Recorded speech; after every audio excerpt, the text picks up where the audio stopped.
Shawn Porter has two mandatories with the WBC, Keith Thurman and Andre Berto. Stay tuned.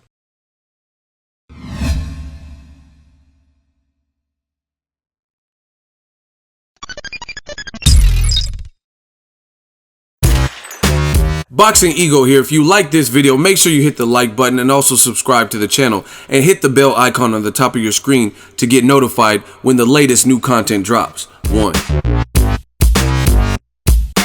What up, Fight World? It's your boy Ego, and I'm back with some more boxing.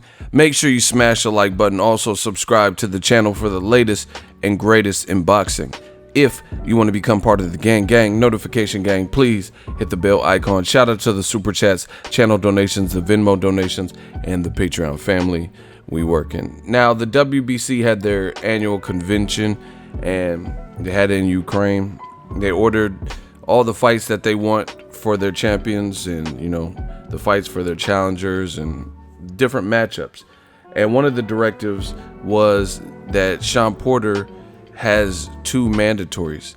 Champion in recess, which is Keith Thurman, who hasn't fought since the Danny Garcia fight in March of last year, and his comeback keeps getting postponed time and time again. We have no update. They were talking about even him being on the Wilder versus Fury card potentially, and we've seen different promotional runs and press tours and things like that for Wilder Fury, but we have not had any confirmation as to Keith Thurman's actual return. Nobody knows when he's coming back, And now the WBC is saying that he is the mandatory whenever he's healthy and ready, and then so is Andre Berto, who had a tough fight with Devin Alexander but was victorious. I want to give my thoughts. I don't like the two mandatory thing ever. I think that's kind of ridiculous for a champion to have two guys that he must fight. There was confusion to some about Dillian White and Dominic Breazeale at heavyweight, and then it was later confirmed from the WBC that Dominic Breazeale is the mandatory for Wilder, and he fought an eliminator, I believe, with Eric Molina to secure that spot. And Dillian White, when Luis Ortiz failed a drug test, he bumped up to the #1 ranking or something. It was just real confusing. So I don't like how there's all these belts in boxing: WBC silver, WBC interim, WBA super, WBA regular, the Decepticon belt and Autobot belt, Intercontinental, free nights and weekends belt. It's just too many belts, hard to keep up with. Terrence Crawford recently said on a conference call, it's fight week for his fight with Jose Benavidez. He says, I don't look at all the other belts. I look at the main real champion. All these guys with sub belts, I don't really consider them champions. I'm after the top guys, the guy we all recognize, as the real champion. So when Gennady Golovkin was the super WBA champion and Danny Jacobs was the WBA regular, so he would say, if he was in that division, he's checking for Triple G. He's the guy with the full title, not these other secondary titles. And, I agree. I understand why he would feel like that. It's weird that two people in one division can both say, hey, I'm a champion. Hey, I'm a champion. You're a champion. I'm a champion. Did we just become best friends? It's just really weird. And then, I personally don't like the two mandatory thing. It's just what's the point? But Keith Thurman, people don't know when he's coming back, probably including the WBC, so maybe that has something to do with it. But we've still seen this behavior even when that wasn't the case, a long, lengthy sideline like Keith Thurman. So, it is what it is.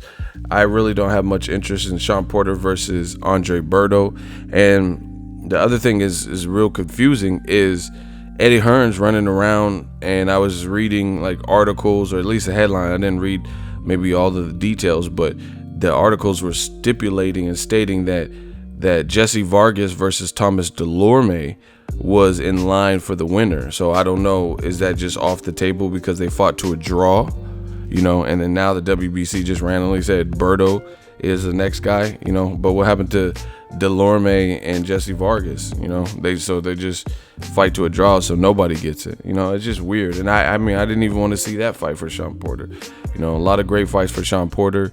Errol Spence got in the ring. You know, that's probably the biggest fight, fan-friendly fight, good style fight. You know, and I feel bad for Errol Spence at this moment because, you know, he wants to prove his quality, and it doesn't seem like he could catch a break with getting the right proper fights that he wants. You know, he gets in the ring, Shawn Porter says some things, and then post-fight doesn't necessarily look like it's going to go down. He said post-fight, I was at that fight, he said, after the Danny Garcia fight, he said, if this fight with me and Errol doesn't happen, I can't tell you if it does or doesn't, but if it doesn't happen, it's not going to be his fault, and it's not going to be my fault. So it's just like, that was, to me, that was a bit weird, because whose fault is it? You know, like who is at fault if it doesn't happen? I don't get that statement. I never understood that particularly. But either way, I feel bad for Errol Spence because, you know, he's a champion, so he's not going to be ranked with the WBC. And unifications should take precedence over all this stuff, especially since we've seen Shawn Porter beat Andre Berto. And I went to that fight, and it wasn't the cleanest of work. You know, Shawn Porter was coming in, he was rough. Berto was trying to work, but getting frustrated because he was getting mauled, and, you know, similar to Robert Guerrero, but probably a little bit more, you know, rough and herky-jerky or whatever. And then Berto was getting headbutt and cut, and it just wasn't, you know, it wasn't like Shawn Porter, I would say, versus Keith Thurman, Shawn Porter versus Danny Garcia. Those were the better fights, and they were like cleaner work. So, you know, I don't really have much interest in seeing Berto versus Shawn Porter part 2 because of their styles, the way they gel. You know, they don't necessarily gel. You know, it's going to be a rough. Berto's fast and has power, but he doesn't like that weird, awkward pressure. So he's going to be trying to get off his shots. You know, he just fought Devin Alexander. Congrats to him on the win, but, you know, it was close. Some people would even rather see a Berto Alexander rematch, maybe, you know, but I don't know. You guys let me know what you want, but that's the latest. The WBC has ordered Shawn Porter, the WBC champion, and he has 2 mandatories. Make sure you smash the like button as always. Hate, comment, and subscribe. Till next video, is Ego signing off. So if you enjoyed this video and want more content like this on the channel, you can show your appreciation by going to the PayPal donate button or the YouTube support button, and you can donate any amount that you feel is equivalent to the value of this video. Much more to come. Thank you guys for your support. Boxingego, the future of boxing.